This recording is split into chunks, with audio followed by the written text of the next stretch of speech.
of all, we are all are Indian citizens.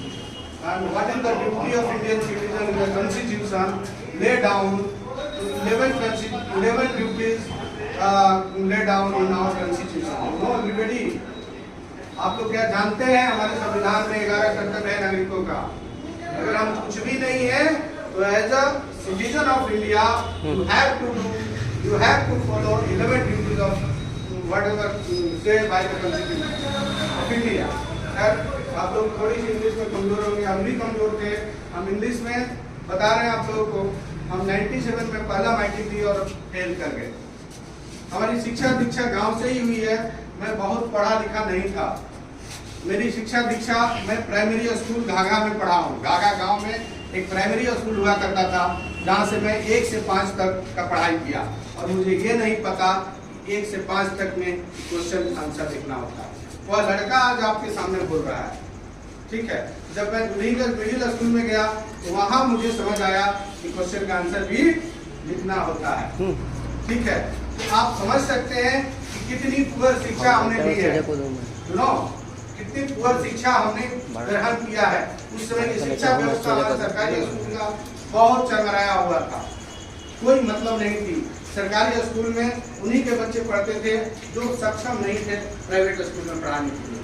आज भी अगर थोड़ा सा हमारा परिवार का आय जो है बढ़ जाता है तो उसके बच्चे, उसके माता पिता, उसके पेरेंट्स कभी नहीं सोचते कि हमारे बच्चे सरकारी स्कूल में जाए, नो। तो आप लोग, हम उम्मीद करते हैं कि आज के सरकारी स्कूल बेहतर हो चुका है।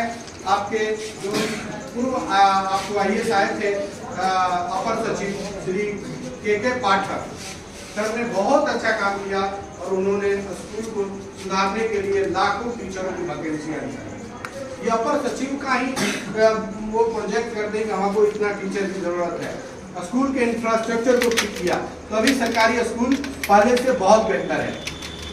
मैं बताया जैसा 97 में मैं फेल कर गया तो क्या हार माना? मैंने जिंदगी में हार नहीं माना। 97 में इसलिए फेल कर गया कि मुझे कोई डायरेक्शन देने वाला नहीं था कि education is a very important to change our life. शिक्षा एक ऐसी दवा है जिसको अगर आप पी लेते हैं तो जिंदगी में जो चाहे वो हासिल कर सकते हैं, बशर्ते शिक्षा को शिक्षा के तरीके से आपको ग्रहण करनी होगी। केवल डिग्री मात्र कागज के टुकड़ा लेके घूमने से कोई फायदे नहीं है।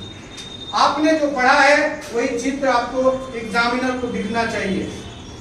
जो कॉपी एग्जामिन करता है उसको दिखना चाहिए कि आप एज ए एग्जामिनर आपने जो कॉपी पर लिखा है आपकी वो छाया है, आपका वो ज्ञान है और वही ज्ञान आपके जीवन में जाकर उतरता है। तो मेरी भी कुछ ऐसी ही सोच थी। जब 97 में मैं फेल कर गया तो मेरे पिताजी की आंखों में आंसू देखा। माँ बहुत दुखी थी और उनकी ललक थी कि मेरा बेटा पढ़े, क्योंकि वैसे समाज में जहाँ पर बच्चों को नहीं पढ़ाया जाता था, बच्चों को शिक्षा का कोई महत्व नहीं था, लोग ऐसे ही मैंने घूमते रहते थे। ज़्यादातर बच्चे थोड़ा सा बड़ा हुए काम धंधों में लग जाते थे और माता पिता के कमाई में सहयोग करते थे, बस यही काम था। और उस जगह से, उस कम्युनिटी से निकलना अपने आप में एक चैलेंज होता है। जहाँ पर आपके परिवेश नहीं होते हैं, अच्छे परिवेश, अच्छे वातावरण, अच्छे लोग नहीं होते, अच्छा सोसाइटी नहीं होती है, वहाँ से निकलना एक अपने आप में बहुत बड़ा चैलेंज होता है। और वही चैलेंज मेरे साथ थी। मैं 97 में फेल होने के बाद मेरे पिताजी पकड़े मुझे नवादा बेन गांव है, पता है आपको? नवादा बेन गांव में ले गए जहाँ श्री मुरारी सिंह नाम का एक बहुत बड़ा व्यक्ति रहते थे, जिन्होंने 100 का बैच चलाते थे लड़कों का कोचिंग, और वहीं पर मैंने 8 या 9 महीने की कोचिंग की। जिस दिन मैं कोचिंग में गया उस दिन मैं समझिए कि अगर 100 लड़का है तो मैं 101वां स्थान रखता था वहाँ पढ़ाई के मामले में। मुझे कुछ नहीं आती थी, वो इतना फास्ट बोलते थे, मैं लिख नहीं पाता था, मैं समझ नहीं पाता था मैं क्या करूं, कैसे पढ़ूंगा। लेकिन उन्होंने एक लाइन बोला कि अगर इस लड़के में जज्बा होगा तो पढ़ जाएगा, अपनी जिंदगी को बदल लेगा, और वही लाइन मेरी जिंदगी में काम कर।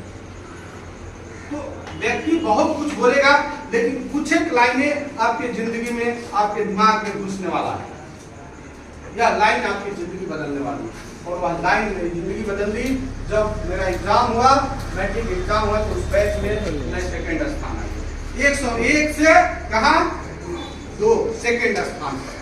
समझिए कि ये बहुत बड़ा बदलाव। और ये बदलाव कैसे आया? मेरी मेहनत से, केवल मेरी मेहनत।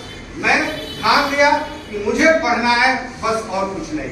मैं खेल कूद बंद कर दिया, मैं दोस्तों के साथ जाना आना बंद कर दिया, मैं और कुछ भी नहीं देखता था, बस मेरी फोकस बुक थी और मैं सब कुछ त्याग दिया। इवन मुझे पता है उस साल में होली भी नहीं मनाया, उस साल में शिव पंचमी पूजा था, बच्चे बोले चलो सरस्वती जी रखते हैं, मैंने बोला नहीं, मैं अब जिंदगी बदलना है तो मुझे सब कुछ त्याग करना है। तो मैंने वो त्यागा तो मैं यहाँ आया। मैट्रिक में एक चीट पूजा नहीं किया, मैंने ठाना अब जो मैं पढ़ा हूँ वही लिखूंगा और मुझे मेरे ऊपर ट्रस्ट था।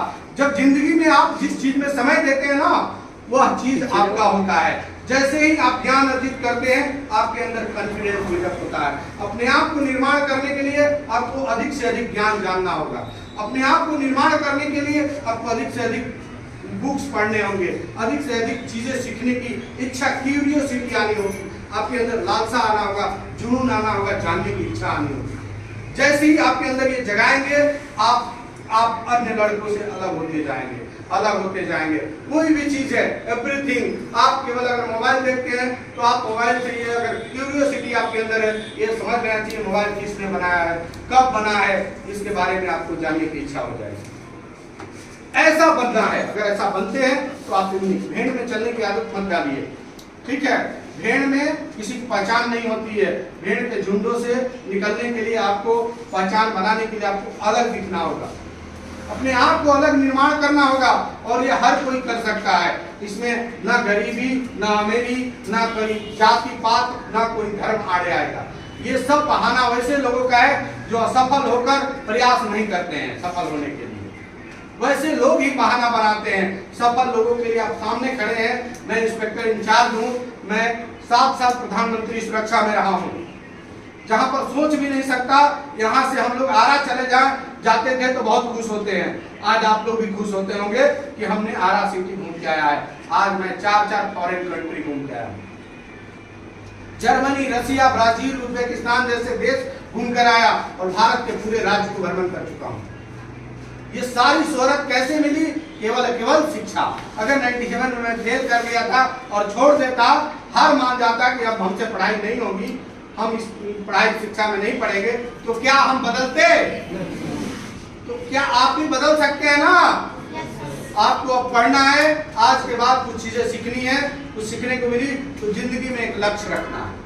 हमने 97 में फेल होने के बाद लक्ष्य रखा कि मुझे अब जिंदगी बदलने के लिए पढ़ना है, मुझे कुछ हासिल करना है। तो इसीलिए तो बिना लक्ष्य के कोई काम करेंगे मन नहीं लगेगा।